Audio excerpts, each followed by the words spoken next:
In this video, I'm going to be talking about assumption of the risk. Assumption of the risk is an affirmative defense that the defendant can offer in order to defeat a plaintiff's recovery in a lawsuit.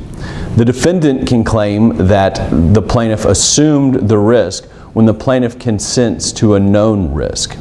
That consent can be express or implied, thus leading to two different types of assumption of the risk. Let's look at the first one, express assumption of the risk.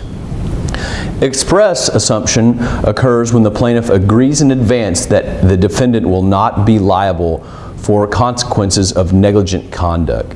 Express assumption often occurs when the plaintiff signs a contract that includes a clause stating that the plaintiff agrees in writing to waive the defendant's liability for inherent risk.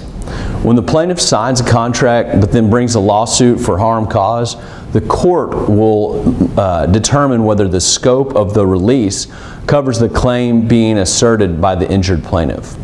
There are, a few situations where a defendant cannot use express assumption of the risk as a defense, including when the plaintiff lacks capacity to sign a contract, for example, if they're a minor or they had a mental illness. 2, when the assumption violates public policy, or 3, when the contract covers intentional or reckless conduct. Now, on to implied assumption of the risk. Implied assumption occurs when the plaintiff accepts a risk by simply participating in the activity. There are a couple types of implied assumption of the risk, and the first is primary assumption of the risk.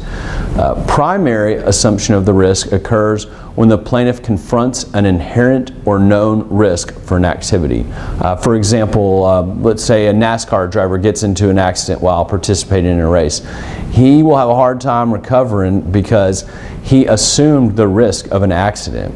The other type is secondary assumption of the risk, and this occurs when the plaintiff is told about a specific risk and voluntarily engages in the activity in spite of the risk.